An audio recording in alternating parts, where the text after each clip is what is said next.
ابن جریح نے خبر دی، انہوں نے کہا کہ مجھے نافع نے خبر دی، انہوں نے کہا مجھے عبداللہ بن عمر رضی اللہ تعالیٰ عنہ نے خبر دی کہ رسول اللہ صلی اللہ علیہ وسلم ایک رات کسی کام میں مشغول ہو گئے اور بہت دیر کی۔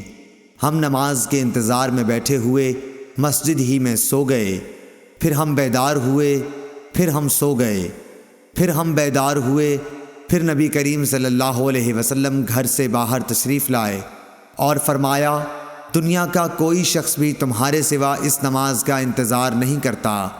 اگر نیند کا غلبہ نہ ہوتا تو ابن عمر رضی اللہ تعالی عنہ نماز عشاء کو پہلے پڑھنے یا بعد میں پڑھنے کو کوئی اہمیت نہیں دیتے تھے۔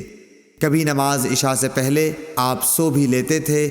ابن جریح نے کہا کہ میں نے عطا سے معلوم کیا تو انہوں نے فرمایا کہ میں نے حضرت عبداللہ بن عباس رضی اللہ تعالی عنہ سے سنا تھا کہ نبی کریم صلی اللہ علیہ وسلم نے ایک رات عشاء کی نماز میں دیر کی، جس کے نتیجے میں لوگ مسجد ہی میں سو گئے، پھر بیدار ہوئے، پھر سو گئے، پھر بیدار ہوئے۔ آخر میں عمر بن خطاب رضی اللہ تعالی عنہ اٹھے اور پکارا، نماز۔ عطا نے کہا کہ ابن عباس نے بتلایا کہ اس کے بعد نبی صلی اللہ علیہ وسلم گھر سے تشریف لائے۔ وہ منظر میری نگاہوں کے سامنے ہے جبکہ آپ صلی اللہ علیہ وسلم کے سر مبارک سے پانی کے قطرے ٹپک رہے تھے اور آپ ہاتھ سر پر رکھے ہوئے تھے۔ آپ نے فرمایا کہ اگر میری امت کے لیے مشکل نہ ہو جاتی تو میں انہیں حکم دیتا کہ عشاء کی نماز کو اسی وقت پڑھیں۔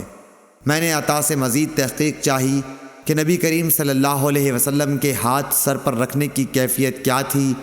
ابن عباس رضی اللہ تعالی عنہ نے انہیں اس سلسلے میں کس طرح خبر دی تھی، اس پر حضرت عطا نے اپنے ہاتھ کی انگلیاں تھوڑی سی کھول دیں اور انہیں سر کے ایک کنارے پر رکھا، پھر انہیں ملا کر یوں سر پر پھیرنے لگے کہ ان کا انگوٹھا کان کے اس کنارے سے جو چہرے سے قریب ہے اور داڑھی سے جا لگا۔ نہ سستی کی اور نہ جلدی، بلکہ اس طرح کیا، اور کہا کہ پھر حضرت صلی اللہ علیہ وسلم نے فرمایا کہ اگر میری امت پر مشکل نہ گزرتی تو میں حکم دیتا کہ اس نماز کو اسی وقت پڑھا کریں۔ صحیح بخاری حدیث نمبر 570 571۔